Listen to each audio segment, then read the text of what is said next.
Hitch, mate. Hitch. I knew asking for the salt and vinegar was too much too soon. Hitch. Hey, Dominic. I got your crisps. Salt and vinegar? Yeah. Hey, wait a minute. You're not Dominic. Yes, I am. You're not the Dominic I was with last time. No, I'm not. We take it in turns. It's a world domination thing. You wouldn't understand. No, probably not. Now, you have those chips for me? You mean the crisps? Yeah, sorry. Was forgetting we're supposed to be in Great Britain. Scotland, to be precise. I do have for him. Oh, I'm going to get confused. Anyway, they're Walker's crisps. He did tell me to hold out for those. He was right. And, as we're in Scotland, a can of iron brew to wash them down. Lovely. I'll just leave them on the back seat for me as him. I hope this doesn't get too confusing. It will. But seeing as you pick me up, we must be off to another HopScotch adventure. Indeed we are. We are heading further northwest into Scotland. Deeper into Scotland? Sure. This is a majestic landscape, Dom. Relax. Enjoy. I can do that. Good. Our first port of call, it's about 90 minutes from here, near Candow. And combining the power of radio-like podcasts and your driving, it will feel like mere seconds. It should do. I'll drop the links into the show notes to illustrate the locations we'll be ending up. Hey, new sound effects for the car. Spared no expense, mate. Well, spared some expense. Feeling flush, are we? A little bit. We have a show sponsor now. More on that later. In the meantime, enjoy the sounds of this little beauty. Hey, I know this one. It's an Austin 7 Ruby by the sound of it. I'm guessing a green paint scheme with brown leather interior and a tan dash. That's exactly it. Got images from Google. Cool. We aren't exposed like in lovely and sporty Ulster. There are some interesting facts Dominic would want you to know about this model. The base was used as...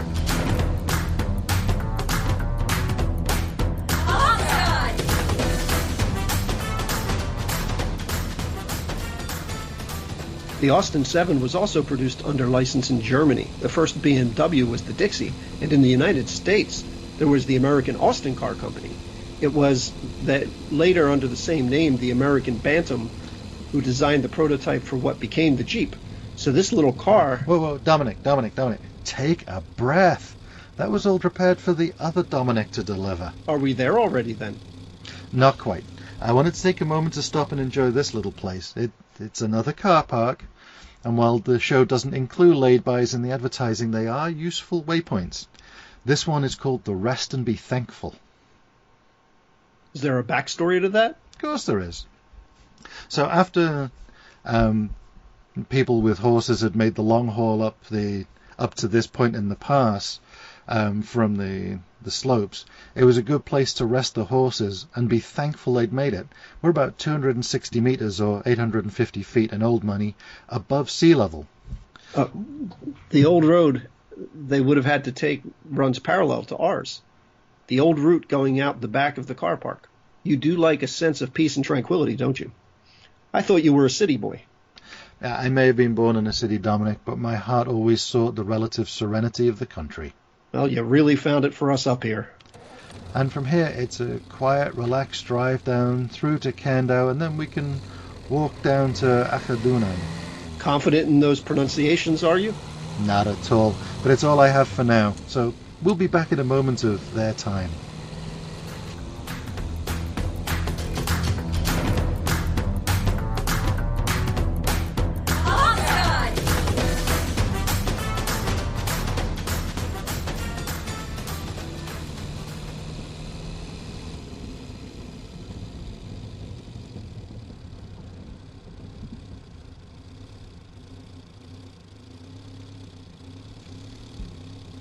That wasn't so bad.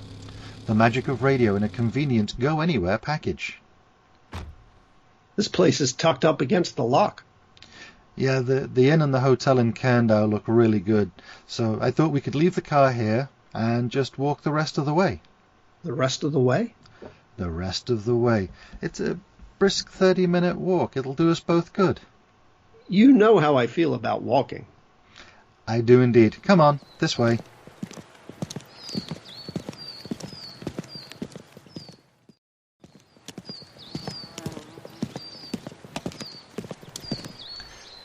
Hey, so this is the point where the A83 turns at the head of the loch and heads way on the far side, all the way down to Campbelltown if you follow it.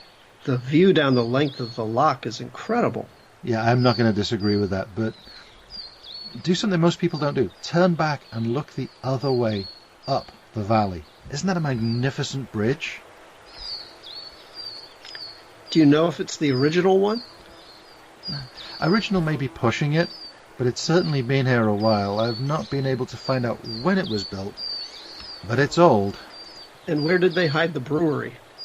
Oh, that's just down this little side lane. The brewery itself is on an estate which has other interests.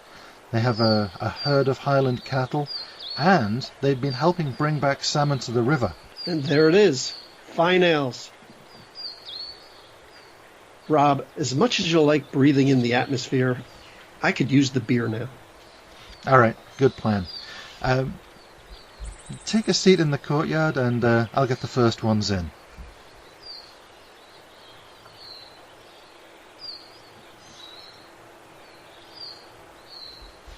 Hey, so as it turned out, if I'd planned ahead, I could have actually arranged for us to have a tour of the brewery, but didn't. Sorry about that. Not to worry. You did bring back the beer. I did. Here you go. This one is their Superior IPA. I read the write-up about it, and it has to be done. What did it say that spoke so eloquently to you? All right, well, let me read it to you. What they say about it is, the Superior IPA is generously hopped at 4 points in the brewing process, including a dry hopping in the conditioning vessel to help build flavour and aroma in the brew. Matured for a minimum of 4 weeks and krausened for a champagne mouthfeel, Superior IPA is krausened with Jarl.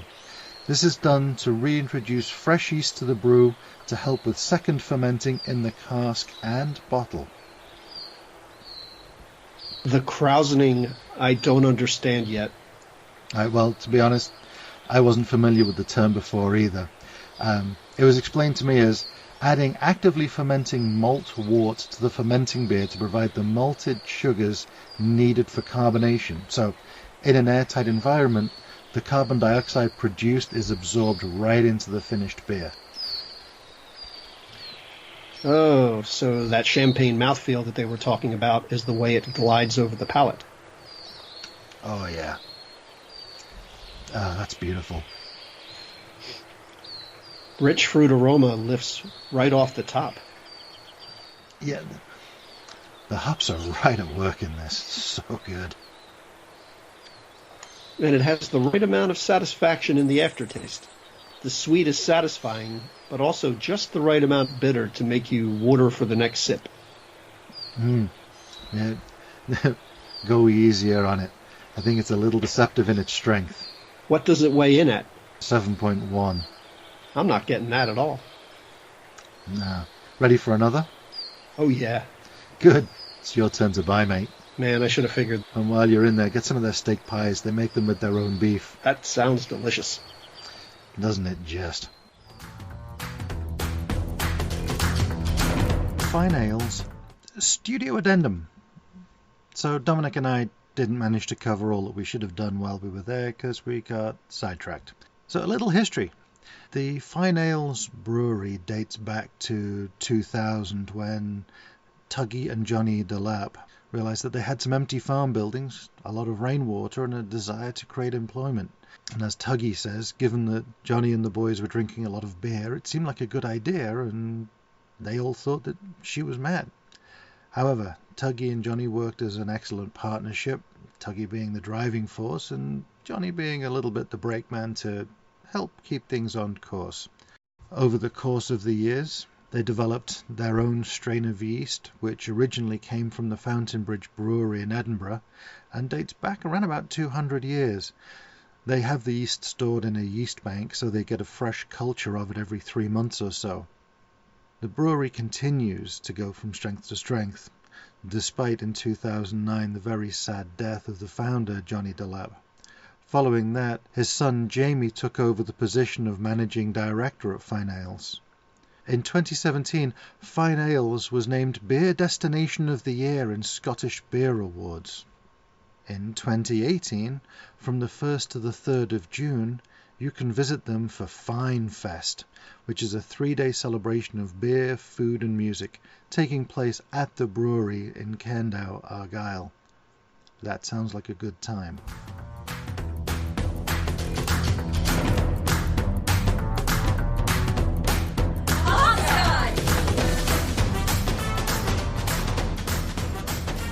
The HopScotch Podcast is sponsored by Bert's Better Beers. Bert's Better Beers is located close to Exit 9 North off I-93 in Hooksett, New Hampshire. They have a large selection of international, national and local beers, ciders and meads. Cans and bottles are individually priced so you can select your own beer tour. Tell Bert you heard about Bert's Better Beers on HopScotch. I expect you'll get a smile that is never far away. You can call Bert's at 603-413-5992 or visit them through their Facebook presence at facebook.com/Bert'sBetterBeers. Also follow Bert on Twitter at twitter.com/Bert'sBetterBeers. Their opening hours are Tuesday to Friday, 10 to 8, Monday and Saturday, 10 to 7, Sunday, 11 to 3. Bert's Better Beers, stimulating the economy, one beer at a time.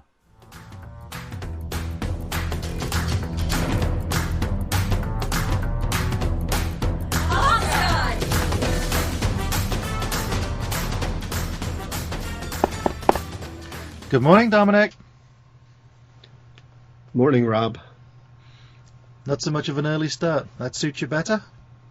Anything before noon is a win, bearing in mind that anything before 10:30 is a loss. Yeah, I noticed the other Dominic was not so happy about leaving Suffolk. I assumed it was just that. 4:30 is the work of a madman. Yeah, I'm not debating that, but, feeling ready for the next leg? I am indeed. So tell me more about where we're headed today. We are off to the port town of Oban on the west coast of Scotland. As the crow flies from here, about 23 miles. By road, I did the math. It's closer to 47. So it's about an hour drive, but there's plenty of scenery, and we're going to make a stop. How many stops? Just a stop. Just the one is all I'm planning. Our route from here is going to take us down the A83, and we're going to go as far as Inverary, where we turn north onto the A819, and we'll take that up to the A85 that goes to Oban, but we join it at the northeast end of Loch Orr, and there we will find the well-placed Killin Castle. So why all the expositive detail then? Well, because this podcast's about the sense of place, as much about beer and whiskey, and I've spent way too long looking at maps and roads and locations and wanted to share. So you're painting an audio picture? Yeah, as far as possible. Well, let's go then. All right, I'll drive. You can read up on the way there. Very good.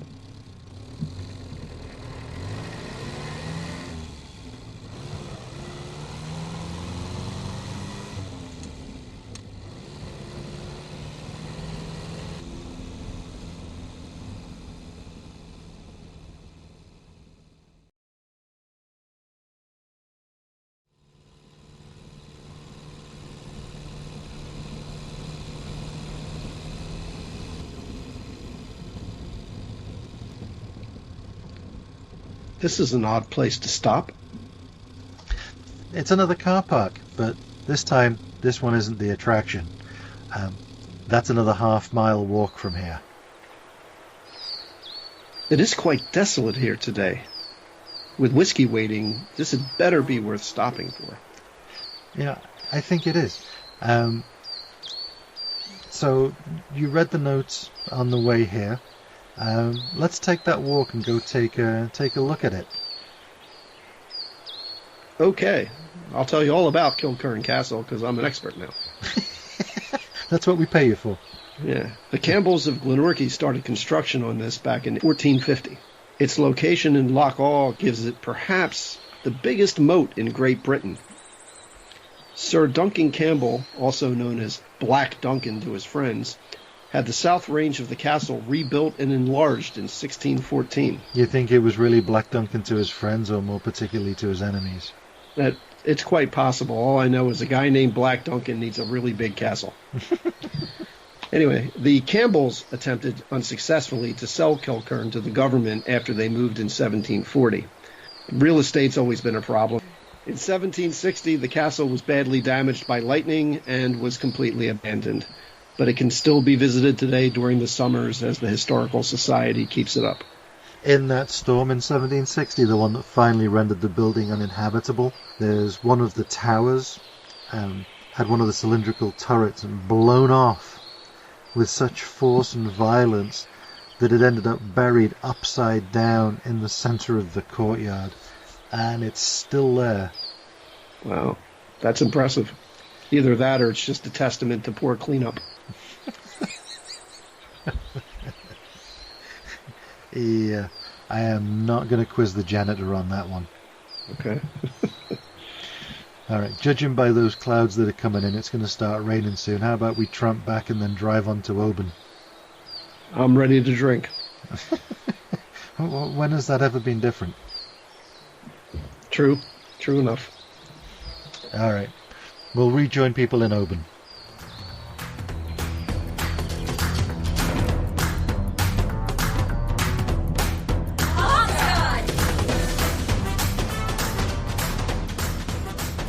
Hey Dom, so this is Oban. Give me a moment here. I'm just going to find a spot to park. There's so many double yellow lines around here that yeah, this'll do. They won't find it here. Yeah, watch out for those two vans. Yeah, well, they were there a minute ago, but they'll have gone. So we can take a walk back up. And if we stand here, if you look up, you can see, what do you see? That's a nice looking distillery. It's a big brick building. As big as it is, it's not as big as the warehouse that we saw last time out. But no, it's actually one of Scotland's smallest distilleries. They run 2-pot stills, and with that produce, well, the last numbers I have is a little under 700,000 litres of spirit per year, which is, I think in the industry not much, but I don't even have a good mental measure as to what 700,000 litres of spirit looks like. Well, in my old college days, we would call it a good party. Your college days were not wasted, were they? Although you probably were. Surprisingly enough, I don't remember. That's a big yes. And if you look up further behind the building, see that? What is that? That is not evidence that the Romans got here. They put that ruddy great wall up to make sure they didn't. It's actually known as McCaig's Tower. And there was a gentleman by the name of John Stuart McCaig who, in an act of, I know it wasn't exactly charity, it was sort of a gift to the town, but also employed the locals. He started having this thing worked on in 1897, and It was worked on until his death just in 1902. They managed to get as far as building what looks like the outer works of the Colosseum. It was intended to also have a tower with a museum and an art gallery and so on and so forth, but they got that far and no further. But so it's the Great Wall of Oban. All right, the not so great Wall of Oban. It's pretty spectacular. I think you're missing your metaphors, though. Mm-hmm. It's pretty grand, I'll give you that. And I haven't even had a sip of whiskey yet. No, well, we should probably change that. Which brings me to the one we were going to talk about this time, which is this one. Now, the one that most people associate with Oban is their 14-year-old, which is very fine indeed. But there's one that it's not aged in the traditional sense of just sitting there waiting for something to happen. Normally they're going to age them for 14 years, then the next mark is at 18 years, and then they have a 32, which we will probably never cover because it's probably outside of the price range of this podcast. But something that was just inside of our range was Oban Little Bay, which it's still a single malt, but it's small cask conditioned, and the copy on the label in very small print says of itself that it's distilled in small batches and slowly married in our smallest casks for distinctive deep smoothness and fruity richness of flavour. And a 43% alcohol, I will tell you they are right. Okay.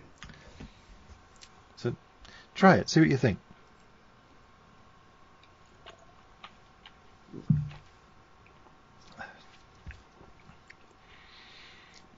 Mm-hmm. What are you getting? Yeah. Well, I'm getting fruit. There's a sweetness. I'm definitely feeling orange. Yeah, from my point of view, it has a rich fruitcake feel to it. There's a lot of that coming out. This is good. This is I'm liking it. There's a bit of zest on the palate with it. You feel it. Yeah, a nice finish. It's definitely chewy.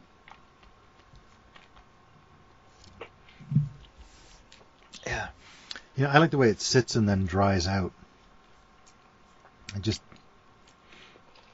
It holds itself, but it doesn't impose. It's a subtle whiskey. I'd say it was subtle at the end. I mean, up front, yeah. There's a lot of flavour. I will be buying this again. Mm-hmm. But it's that I like that first feel. There's just a richness of it. Now here's where my description falls apart for you, because I'm going to describe this as like a rich Christmas fruitcake, which for me is magnificent. But you mention fruitcakes to Americans and they think you're crazy. Well, we think doorstop. Yes. Now, I will agree with that in the sense that I have had American fruitcake from a store, and boat anchor would have probably been a better use for it. Mm-hmm. But that's because you do it all wrong. When I do it, the fruit that's going into mine soaks for about a week in various alcohols, sherry, brandy, gin, rum, whiskey, before ever seeing the mix. So when it comes out, the outside is nicely. I mean, it's like a good steak in that the outside is sort of seared, so it keeps the flavors in, And then inside it's that moist richness that when you cut through it, you sort of see it sticking to the knife as opposed to it just wanting to crumble and turn to 1,000-year-old dust. So this is a good fruitcake. Okay, I will take your word for it, and it's a delicious whiskey, so I'm not going to argue.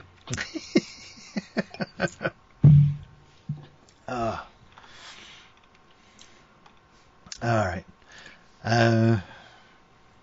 Yeah, it's nice to come back to Oban. My first time in Oban was, 85? I was too young to drink at the time. But it's good to come back here. It's also a town it is worth a visit if you're in the neighbourhood. It's a small town, much like its distillery, but it's, from everything I remember, a welcoming town. So I think we're going to give this one a big thumbs up. I don't know that there's much more we can say about Oban. Well, there's a lot more we could say about this whole place, but time constraints are against us. So I think we should wrap up this segment and then close her out. I tend to agree with you because I think we need to eat lunch. All right, you know what? I'm going to treat you to good Scottish fish and chips. Fish that'll have come out from the boats that you can see. I'm not sure where they get the potatoes from around here. Irrelevant. It's gonna be good. Okay, so I'm American, so I'm assuming these fish are wearing kilts. Oh, the educational standards. All right, Dom. Let's take a walk. Let's go find some chips. Sounds like a plan.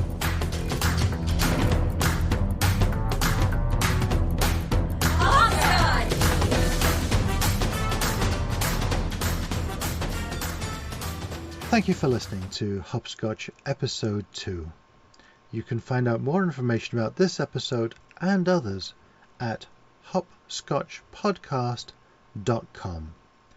All our episodes are hosted on SoundCloud.com at SoundCloud.com/HopScotchPodcast. Or, if you subscribe to us via your favourite podcast app. We do not yet have a social media presence. And with that, good night. HopScotch!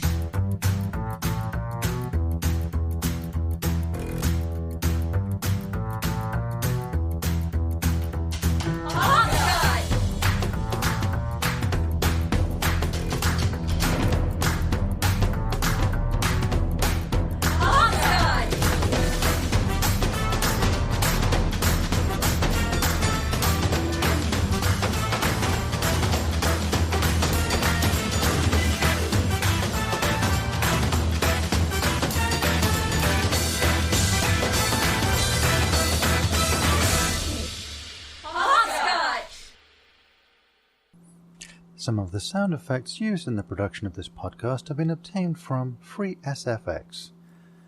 They are available at http://www.freesfx.co.uk.